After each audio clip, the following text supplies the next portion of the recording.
Hello everyone. आज की class में हम सभी लोग प्रॉपर्ली वर्क करेंगे रिफ्रैक्टिव इंडेक्स के प्रैक्टिकल एप्लीकेशंस पे, यानी एटमॉस्फेरिक रिफ्रैक्शन के प्रैक्टिकल एप्लीकेशन पे और साथ ही साथ में रिफ्रैक्टिव इंडेक्स के न्यूमेरिकल्स पे। तो आज की क्लास में हम सभी लोग आगे बढ़ रहे हैं गाइस नए टॉपिक के साथ, that is refractive index. Last lecture से आगे बढ़ते हैं तो हमारे पास रिफ्रैक्टिव इंडेक्स होता है दो तरीके का। एक होता है हमारे पास mu, refractive index of second medium, और एक लिखा जाता है refractive index of second medium with respect to first. जब ऐसा लिखा जाएगा तो ये होता है हमारे पास absolute refractive index, absolute refractive index. और जब हमारे पास ये होता है तो ये होता है हमारे पास रिलेटिव रिफ्रैक्टिव इंडेक्स। दोनों में डिफरेंसेस क्या है इस चीज को हमें समझना है।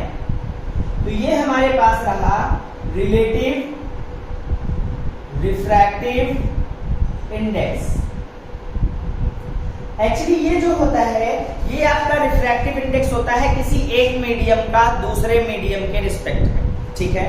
जैसे यहाँ पर एक फिगर अगर मैं बनाऊं, ये मीडियम बाउंड्री है, ये आपका नॉर्मल रहा, यहाँ से अगर इंसिडेंट लाइट रे आ रही है और यहाँ पर ये इस तरीके से जा रही है, this is angle I and this is angle are.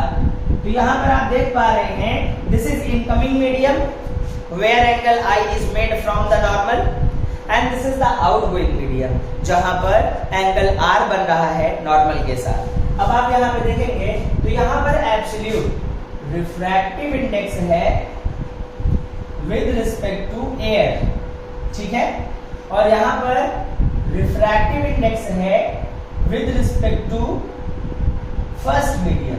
यानी समझिएगा अभी तक क्या था कि आप एयर के रिस्पेक्ट में रिफ्रैक्टिव इंडेक्स को लेकर के जा रहे थे, बट अब क्या कर रहे हैं, आप एक पार्टिकुलर केस को पिक कर लिया, किसी दूसरे मीडियम को ले लिया और उसके रिस्पेक्ट में। तो इसका फार्मूला तो फिक्स होता है, क्या होता है, refractive index of second medium जैसे दिया गया तो आप यहाँ पे लिख सकते हो क्या, सिंपल सा कॉन्सेप्ट है velocity of light in air upon velocity of light in medium 2, where c equals to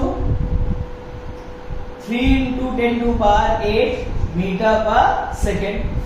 अब जब आप इस कॉन्सेप्ट को लेकर के आगे बढ़ेंगे और रिलेटिव रिफ्रैक्टिव इंडेक्स को पिक करेंगे तब आप क्या देखते हैं, तो रिलेटिव रिफ्रैक्टिव इंडेक्स में देखिएगा, रिलेटिव रिफ्रैक्टिव इंडेक्स आपके पास होता है refractive index of second medium with respect to first medium. इसके कई फार्मूले होते हैं।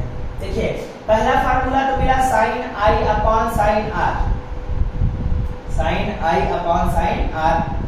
दूसरा formula velocity of light in first medium upon velocity of light in second medium. तीसरा फार्मूला रहा absolute refractive index of second medium to the absolute refractive index of first medium. फिर इसके बाद एक फार्मूला और आता है real depth upon apparent depth का। ये थोड़ा सा आपके लेवल से ऊपर है बट फिर भी हम इसको प्रॉपर्ली लेकर के चलते हैं। फिलहाल हमने वेवलेंथ का कॉन्सेप्ट अभी नहीं ही पिक किया हुआ है, जिससे आप किसी भी तरीके से कंफ्यूज ना हो, ठीक है, किसी भी तरीके से आप कंफ्यूज ना हो, आपके लिए कोई भी कंफ्यूजन क्रिएट ना हो, ठीक है। तो चलिए इसको लेकर के हम आगे बढ़ते हैं। अब देखिएगा यहाँ पर आपको न्यूमेरिकल दिया गया रिफ्रैक्टिव इंडेक्स ऑफ x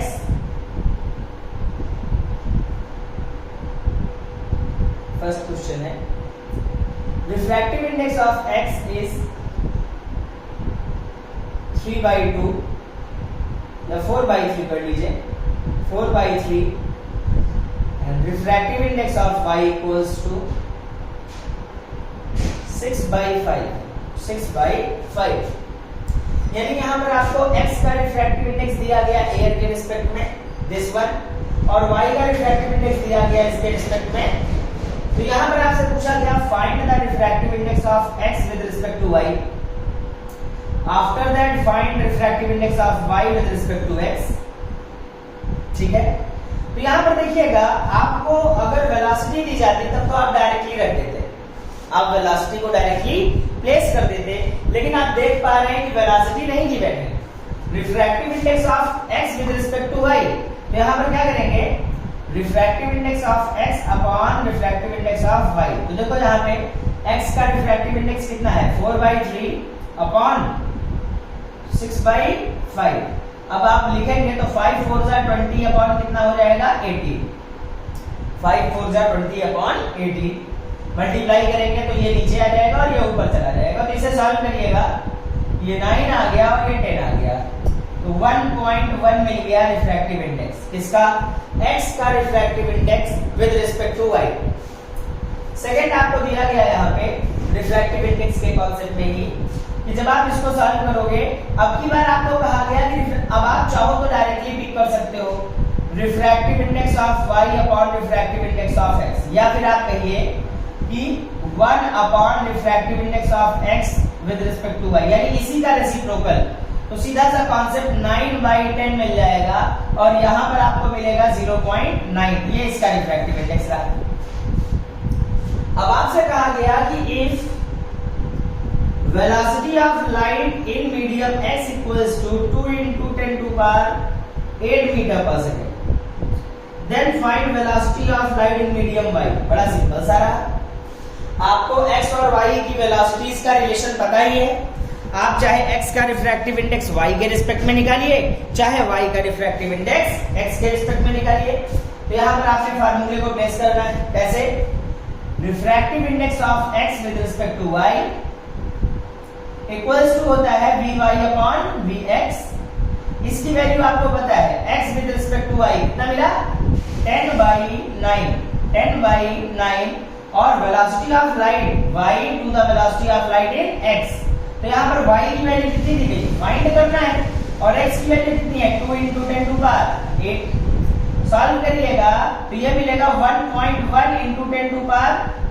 यहाँ पर इसका 1.1 आ गया, 2 को इधर लेके जाइए तो यहाँ पर कितना हो गया 1.1, ये हो गया 1.1 × 2 × 10⁸। ये हो गया velocity of light in y। तो ये कितना हो गया velocity of light in y, यहाँ पर ये हो गया 2.2 × 10⁸ मीटर पर सेकंड। बेटा यहाँ पर ये आपको velocity of light in medium 2 दे दिया गया, velocity of light in medium 2 दे दिया गया।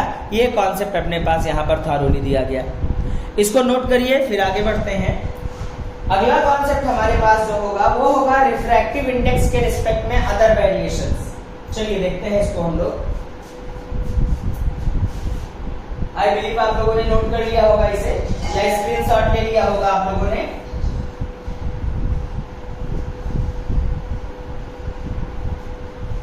हाँ, तो यहां पर देखिएगा, अगर आप डिस्कस करेंगे थारोली तो आप एक चीज समझ सकते हैं कि अगर कभी भी किसी का भी रिफ्रैक्टिव इंडेक्स, जैसे 2 का रिफ्रैक्टिव इंडेक्स 1 के रिस्पेक्ट में ग्रेटर देन 1 आया, तो इसका मतलब मीडियम 2 इज डेंसर। ठीक है, अगर refractive index 2 with respect to 1 less than 1 आया तो मीडियम 2 क्या होगा आपका इज रेयरर।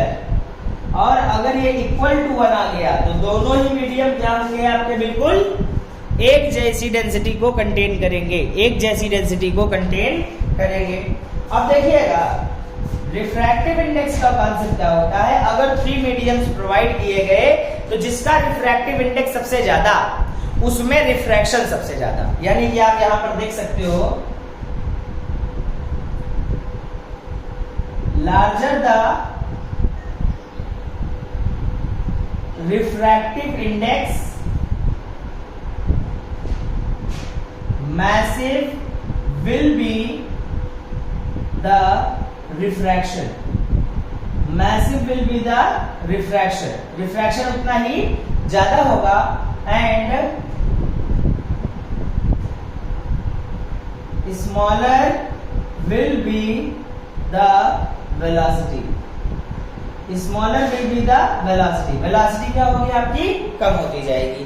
तो एक सिंपल सा कॉन्सेप्ट है बच्चों आपके पास कि रिफ्रैक्टिव इंडेक्स जितना ज्यादा होगा रिफ्रैक्शन उतना ही ज्यादा होगा, और साथ ही साथ में उस मीडियम में लाइट की वेलोसिटी उतनी ही कम होती जाएगी। तो इस चीज को ध्यान में रखना है। अब देखिए प्रैक्टिकल एप्लीकेशंस ऑफ रिफ्रैक्शन, चलिए देखते हैं इसको।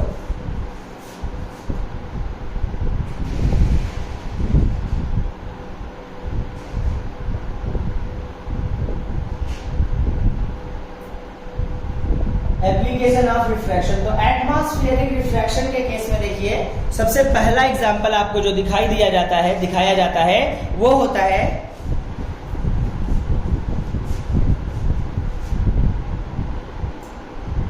Twinkling of the stars.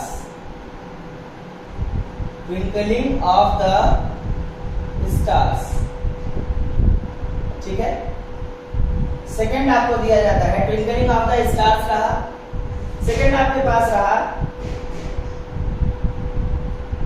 Larger size of lemon when placed in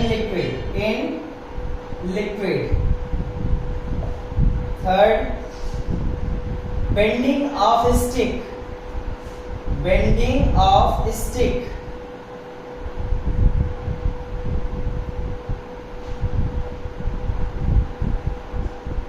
Letters appears raised up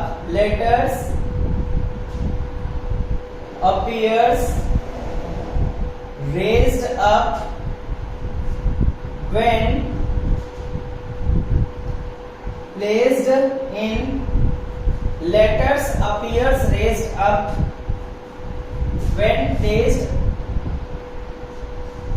inside denser। अब देखिए इन सबके एग्जांपल्स को हम पिक करते हैं।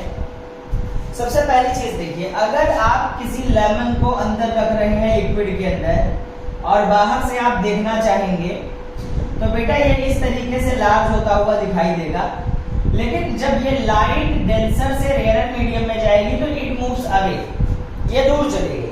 और जब ये दूर चली गई बेटा तो इसकी जो ये साइज थी ये आपको बाहर इतनी बड़ी सी दिखाई देगी, ये बाहर इतनी बड़ी सी दिखाई देगी, ठीक है ना।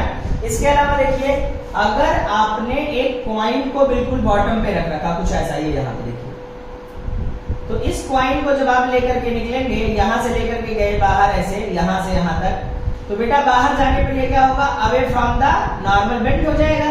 तो बेटा दो चीजें होंगी, सबसे पहले ये बेंडिंग होगा आपका, क्या होगा आपके पास ये बेंडिंग, जिसमें एक्चुअली ये कॉइन है नीचे लेकिन आपको दिखाई कहां देगा, ये ऊपर। तो बेटा ये डेप्थ जो रही है ये रियल डेप्थ है, और जो दूसरी डेप्थ है आपकी वो कैसी है, अपरेंट डेप्थ, और इसको हम लोग बोलते हैं नॉर्मल शिफ्ट।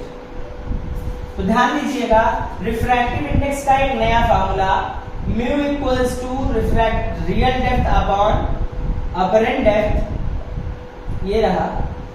और अगर आपको नॉर्मल शिफ्ट निकालना है, यानी ये जानना कि ये कितना ऊपर उठा हुआ दिख रहा है, जो कॉइन आप डालोगे किसी ग्लास में पानी से भरे हुए तो वो हमेशा ऊपर उठा हुआ दिखाई देता है, ठीक है ना। चलिए मैं इसको प्रैक्टिकली आपको दिखाता हूं, लेकिन उससे पहले नॉर्मल शिफ्ट देख लेते हैं। नॉर्मल शिफ्ट हो जाएगा real depth minus apparent depth. अब यहां से जब अपरेंट डेप्थ आप निकालोगे तो अपरेंट डेप्थ क्या हो जाएगा, RD माइनस 1। तो normal shift equals to real depth को कॉमन ले लीजिए, in bracket 1 minus 1 upon mu रखिए। म्यू जो है वो रिफ्रैक्टिव इंडेक्स है उस मीडियम का, इसको जल्दी से नोट कर लीजिए। बाकी जो चीजें मैंने बताई, बेंडिंग ऑफ स्टिक का केस है, क्या है बेंडिंग ऑफ स्टिक, इसको मैं प्रैक्टिकली आपको करके दिखाने की कोशिश कर रहा हूं। आप यहां पे देखिए आपके पास ये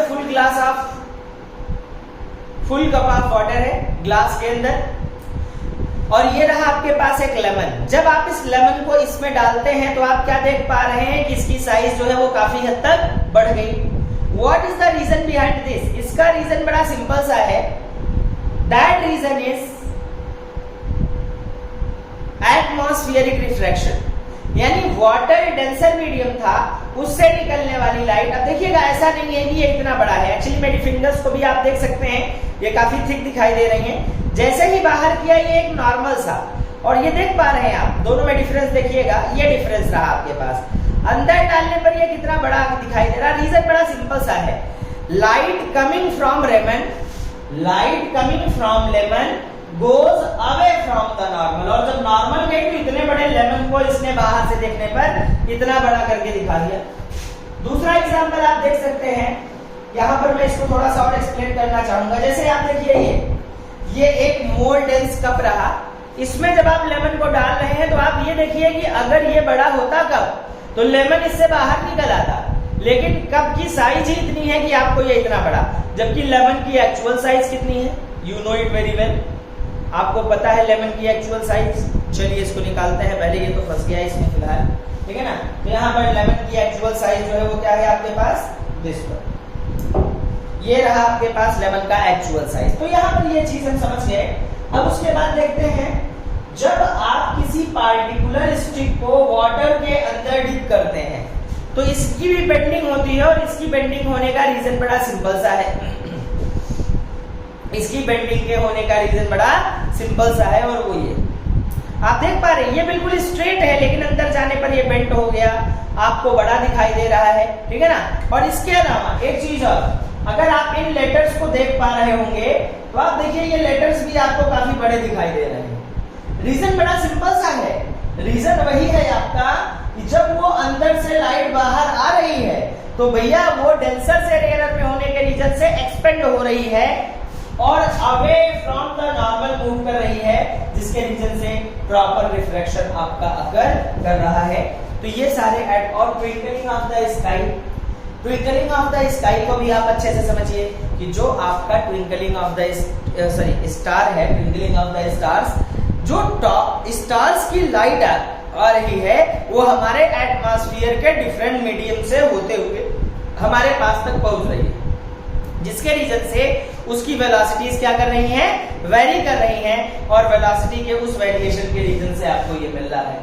तो यहाँ पर ये बेसिक फंडामेंटल्स आपको दिए गए। अब इसके बाद हम नेक्स्ट कॉन्सेप्ट पे मूव कर रहे हैं, और वो कॉन्सेप्ट हमारे पास क्या है यहाँ पे,